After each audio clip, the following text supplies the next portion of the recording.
अशाच ताज्या व महत्त्वाच्या घडामोडी जाणून घेण्यासाठी आमच्या नाशिक प्लस न्यूज चॅनलला सबस्क्राईब करा व बेल आयकॉनला। मालेगाव शिक्षण क्षेत्रात मोठी खळबळ। बोगस शिक्षक भरती घोटाळ्याप्रकरणी 3 शिक्षण अधिकाऱ्यांना अटक। 13 सप्टेंबरपर्यंत पोलीस कोठडी।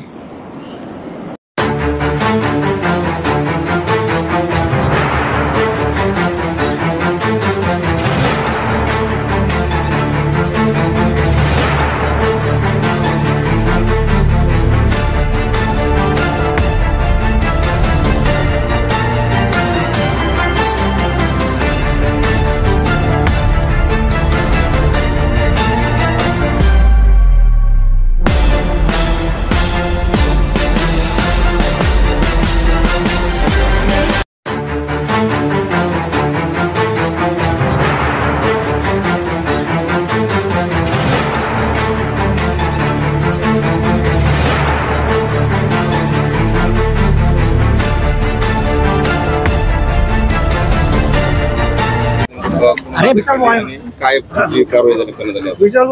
बोगस शिक्षक भरती प्रकरणात काल शिक्षण अधिकारी नाशिक जिल्हा परिषद आणि अधीक्षक या दोघांना अटक झालेली आहे। आज त्यांना माननीय न्यायालयासमक्ष रिमांड कमी हजर केला असता 13 सप्टेंबरपर्यंत 5 दिवस पोलीस कस्टडी मिळाली आहे। तिघांना मिळाली।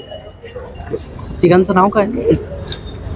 तिसरा आरोपी जो आहे तो उपशिक्षण अधिकारी म्हणून आहे, त्याचं नाव आहे उदय देवरे। त्याला अन्य एका गुन्ह्यात 13 तारखेपर्यंत कस्टडी मिळाली। एक आर्थिक गुन्हे शाखेकडे हा तपास आहे आणि एक मोठी व्याप्ती यामुळे शिक्षण अधिकाऱ्याच्या मुळे वाढण्याची शक्यता आहे। काय तुम्ही काय चौकशी करून तपासात बऱ्याच बाबी उघडकीस येतील, त्या आपण